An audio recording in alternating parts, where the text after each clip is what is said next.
Now, KCAU 9 News starts with your forecast first. Good afternoon, Siouxland, and thanks for making us a part of your Monday. I hope that you had an enjoyable holiday weekend as we get a live view outside now from our KCAU 9 studio camera along Gordon Drive. An absolutely gorgeous sunset to share with you. As we check out our temperatures across the area, not quite as pretty of a sight, currently in the single digits and teens. It is currently 9 degrees in Sioux City, 5 in Orange City, 17. The update now from Norfolk, 15 in West Point. As we continue through tonight, it looks like temperatures will be on the rise, moving from the single digits into the teens as we approach early tomorrow morning with mostly clear conditions. As we head through this week, it looks like we'll string together several days with highs at about 40 degrees. I'll share more in the 9 on 9 forecast that's coming up. KCAU 9 News at 5 starts right now. We are Siouxland proud. This is KCAU 9 News at 5. Good evening, everyone, and thanks so much for joining us on your Monday. I'm Sophie Erber. With Christmas over and stores opening back up, many Siouxlanders are returning and exchanging gifts today. It's our top story now at 5. According to MadeStore.com, roughly 57% of Americans will either re-gift or donate unwanted gifts, while almost 42% will return or exchange them. Now, clothes, electronics, and decorations, just a few commonly returned and exchanged items.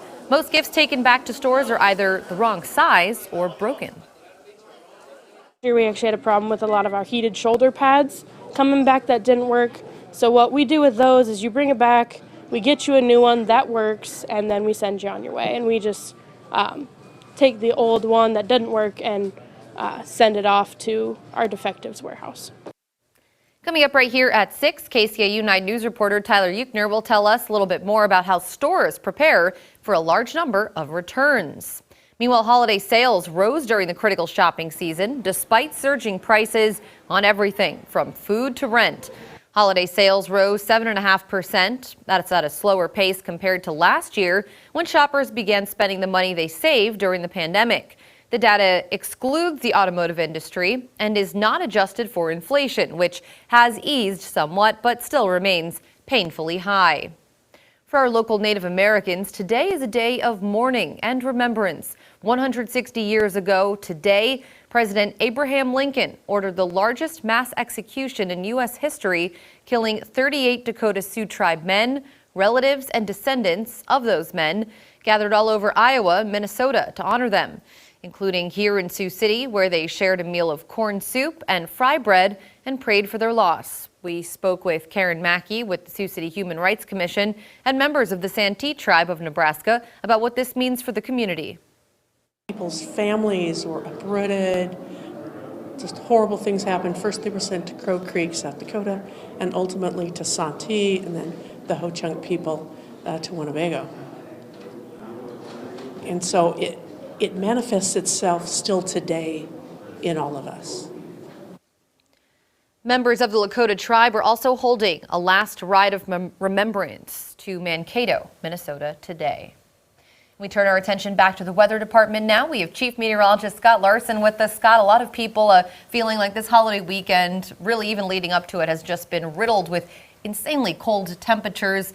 People looking at when things might perk up. Yes, it was pretty brutal through much of last week, Sophie. It did thaw out a touch for the holiday weekend, and today we had high temperatures between about 10 and 20 degrees for most of the KCAU 9 coverage area, including 17 in Wayne, 16 in Cherokee and Storm Lake. Now tonight is still going to be really cold as it looks like lows will hover at about 0, but as we go through the coming days, there's some good news to share as it looks like we'll have several days with highs at about 40 degrees in Sioux City, and precipitation chances are also pretty small. I'll detail those and more coming up in the 9 on 9 forecast in just a few minutes. Sophie?